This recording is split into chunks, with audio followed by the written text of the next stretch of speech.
CQ the X, CQ the X, CQ the X. This is Havana calling. CQ the X, CQ the X, CQ the X. This is Radio Havana calling all shortwave listeners and radio amateurs.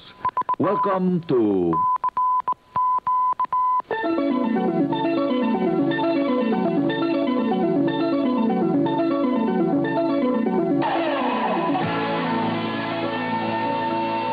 DXers Unlimited, Radio Havana's weekly feature dedicated to the fascinating world of radio communications. Hola amigos radio aficionados all around the world that regularly listen to this show, and a nice welcome to those of you that are listening for the first time ever. I'm your host here in Havana, Arnaldo Arnie Coro, in sunny La Habana, Cuba, enjoying excellent weather here. Tuesday morning, Cuban newscast brought information about a 5.8 intensity earthquake that happened at exactly 4 o'clock and 8 minutes in the morning. It was felt all over eastern Cuba, and it was so intense as to wake up almost everyone sleeping. How is this news related to our radio hobby?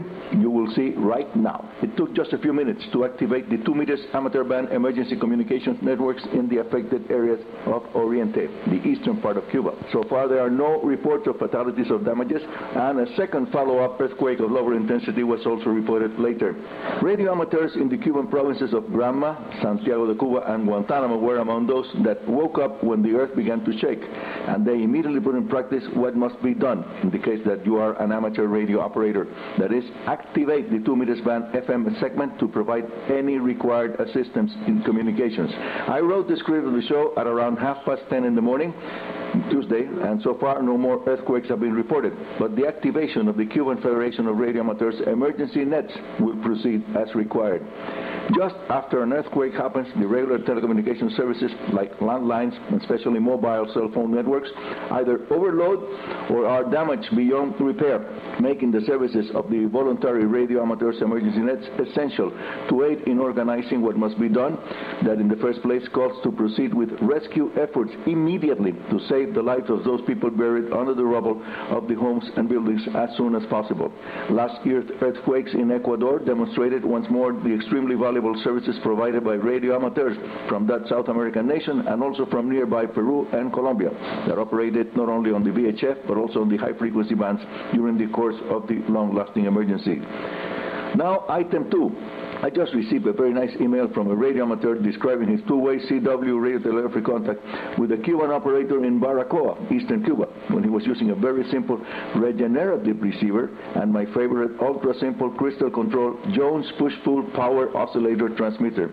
Yes, amigos, running QRP, that is less than 5 watts, and listening via classic headphones to a little one single vacuum tube regenerative detector receiver is something that one will remember forever.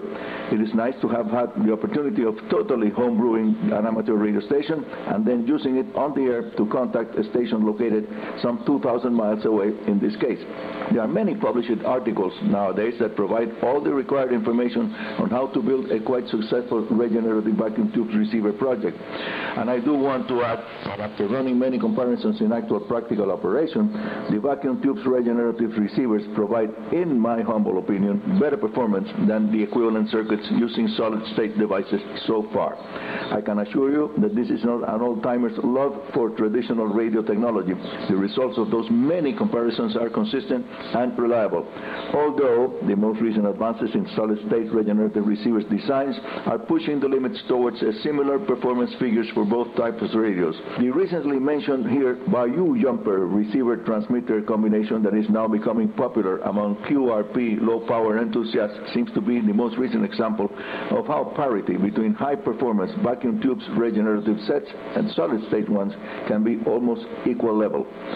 Now that we're talking about receivers and transmitters in the same box that are not transceivers, it's time to mention once again the Paraset of World War II fame, a single vacuum tube power oscillator crystal control transmitter with a tetrol tube sharing the same case with a 2 tubes regenerative receiver that can be built nowadays with some modifications that will dramatically, that's my opinion, dramatically improve the performance of the Paraset.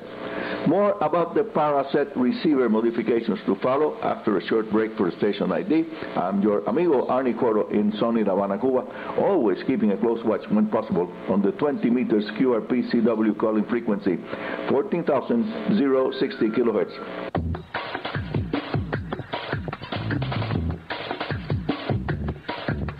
This is Radio Havana Cuba, soon to be celebrating our 56 years on the air. 6 years on the air. Yes, on the 24th of February of 1961, we went on the air using the name Onda Corta Experimental Cubana in Spanish and Cuban Experimental Shortwave Station in English. We used 11,760 kilohertz for the good reason that a quartz crystal was available for the frequency, and because our shortwave propagation expert, my mentor, senior engineer Jose Antonio Valladares, explained to the station staff that the 25 meters band was a very good frequency compromise to start broadcasting because it worked well, quite well, day and night. Sure, Engineer Valladares was right, and as soon as we went on the air, reports started to come in, many reports, and we were very happy indeed. Now, as promised, here are a few easy to put in practice tips to improve the receiver of the paraset. The first modification that is very easy to duplicate is to use a high quality Vernier slow motion dial mechanism. Yes, slow motion dial mechanism, it's vitally important.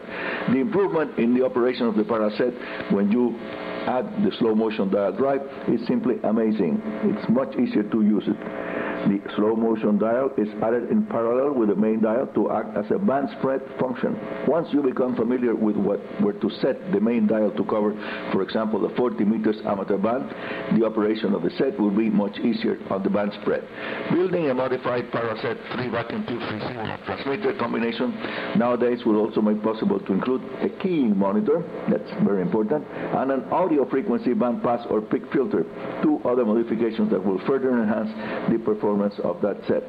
And before I forget, let me add that you will need the highest possible quality airspace variable capacitors for both the main tuning and the band spread tuning of the receiver. They are vitally important. A good friend of mine that is always experimenting has built a further optimized version of the paraset that uses the super high quality variable capacitor and dial mechanism of the BC221 frequency meter, following something I did many years ago.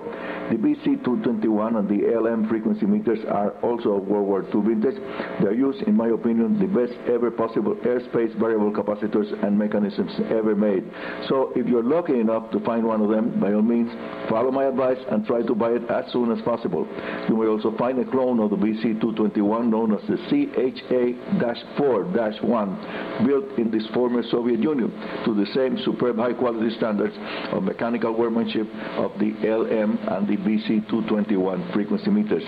And now our next Radio Hour related item here at the middle of the week edition of DXers Unlimited.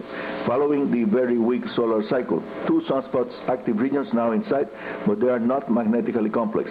I am finding reception on the 160 and 80 meters amateur bands and on the 90 and 60 meters tropical band at night much better than during the month of January of 2006, just 1 year ago. And also I'm noticing very nice propagation conditions on the AM medium wave broadcast band, especially around local sunset, and again repeating around local sunrise. I hope to have you all listening to the weekend edition of this program that will be on the air just after the top of the hour newscast here at Radio Havana Cuba during the Sunday and Monday UTC days. And a last-minute bit of information. We have now completed our A17 broadcast schedule after working for many extra hours because of the expected continued downturn in solar activity. It seems like after many years of not using the 41 meters, the 7 megahertz band, we may be using 1 or 2 frequencies in that band that starts here in the Americas at 7.3 megahertz, although in the rest of the world it starts on 7.2 megahertz. Send your signal reports and comments to info.rhc@enet.cu or via airmail to Arnie Coro, Radio Havana Cuba, Havana, Cuba. And that's all for today.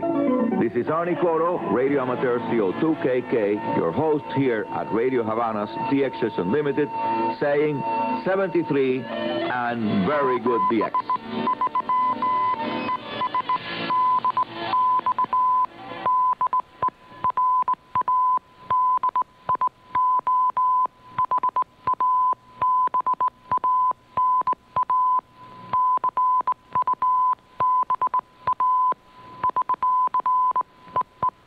Thanks, Arnie. Arnie Coro with DXers Unlimited here on Radio Havana, Cuba.